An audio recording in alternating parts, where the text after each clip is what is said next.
Hi and welcome to the Forex Market Outlook with me, John Kibler, Head Currency Analyst.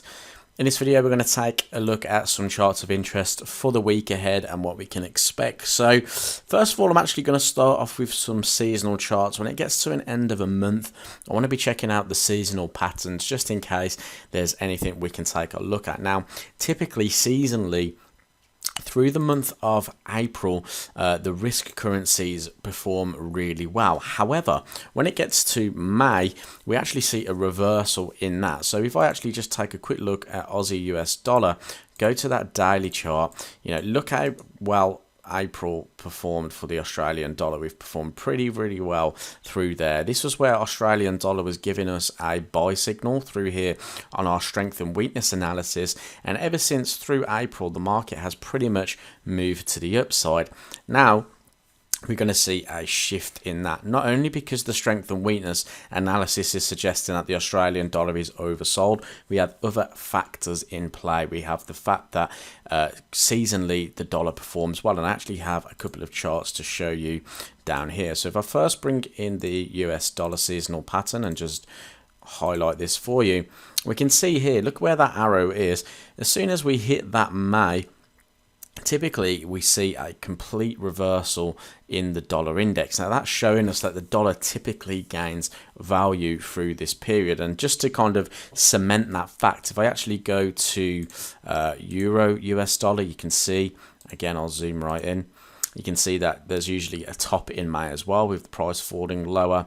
And if I actually go to pound US dollar, just again to cement that idea, through May, pound is pretty bearish as well. So that's showing us that the dollar is going to be particularly strong here in May. So we need to look for those dollar buying opportunities. Okay, so if we actually go back to our charts of interest, we can see that if I just open up pound here, we really wanted to see pound push a slightly bit higher because there is a key resistance zone around about 127. So if I just bring that zone through, it looks something like this. If it just loads in for me, 1 second. Just move that up there. So this is where I was expecting pound to actually head towards the end of the month before seeing a drop. However, we haven't actually seen that. Price instead has kind of came back into those previous daily highs and has bounced. So expecting some further downside here on pound. We may get a push back up into the high first. So again, if I just highlight this area and if I dive down into that 4 hour time frame, because we use 4 hour time frame as a good midterm point of view, we can actually see trend is still up for pound at the moment. So you can see price is still making those higher highs and higher lows. So what we could actually expect is if pound drops into this area, we could look for another rally to then potentially look for a lower high, potentially off these previous highs around about 2590, 26 area. That'll be a great area to look for those shorts to come into play on pound. So looking for this May seasonality to play out. So one last leg up I'm looking for, then the rest of the month pretty much looking for that bearish downturn here on pound. So that's what I'm looking for there. Euro US dollar, very much the same. Typically through the last sort of leg of April, we get a nice little push to the upside. And if we actually take a look at this daily time frame, once again, where has price come into these previous daily highs and has closed below it at the moment currently. So what we can expect here is if price stays below these highs, that we could look for a shorting opportunity here on the Euro US dollar. If price comes back into these lows here, look for another selling opportunity if price was to break to the downside. So what I'm expecting is price to move short, come into this level, small bounce, break through and continue down for the month of May. Going down into a 4 hour time frame, how can we look for that opportunity? Once again, check out this 4 hour opportunity in terms of look for that pullback, continuation, any kind of double top patterns in off this previous structure point. Look for that move back in. Any kind of weakness there would be good. I mean, we've got a signal forming here on our indicator in terms of our strategy, so we could look for shorts in and around this level originally.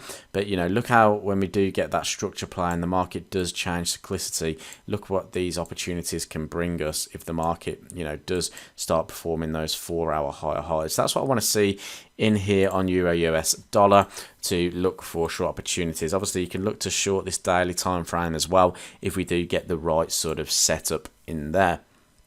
Coming into the Australian dollar, you know, once again, we talked about this last week in terms of looking for that potential for the market to start rolling over. And we can see after we've hit this key resistance level now, expecting that to follow through. We're starting to break through a bit of trend through here in terms of, if we look at the sort of scope of the trend line, we're starting to break below that now.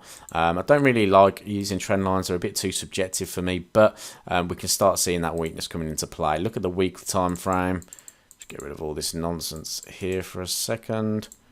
Okay, look at the weekly time frame. If I zoom back in, you can see market came and retested these structure lows and is rejected. That's what we really want to start seeing. So I'm happy to start jumping on the Australian US dollar bandwagon here in terms of getting short the Aussie USD. If you actually go take a look at the Dow as well, Dow's starting to break lower. Typically through these through May, we actually do see a drop in our indices as well. So it's quite funny to see it all coming back into these key resistance levels. Then May hits and we start seeing those shorting opportunities coming in. So that's what we're looking for now, looking to short the market in line with that pattern down into these lows through here. Whether we'll take out the lows, that is a completely different question. We have to see what happens when price gets to this area. But what I am expecting is the market to potentially retest this level, pull back, continue down for the rest of the month. Okay. So let's see what happens there. Watching the other Aussie pairs as well, like Aussie Yen, Aussie Swiss for that pullback. We didn't get triggered, unfortunately, into our shorting position unless you did short the end of day candlestick, which is perfectly fine as well. So I'll be looking at my 4-hour time frames, looking for those pullbacks, continuation trades. Euro Aussie as well came into a nice key structure level on the weekly time frame. Seems to be bouncing. Are we going to get some upside here? But keep in mind, dollar is going to be our main focus because the dollar really does perform through May. Keeping an eye on this seasonal pattern in particular, looking for the market to rally and top out towards the end of May. So hope you enjoyed this Forex market video update, and if you did, please like and subscribe to the YouTube channel for some more trading content. If you want to drop a comment below, please feel free. I'll get back to you at some point. Cheers.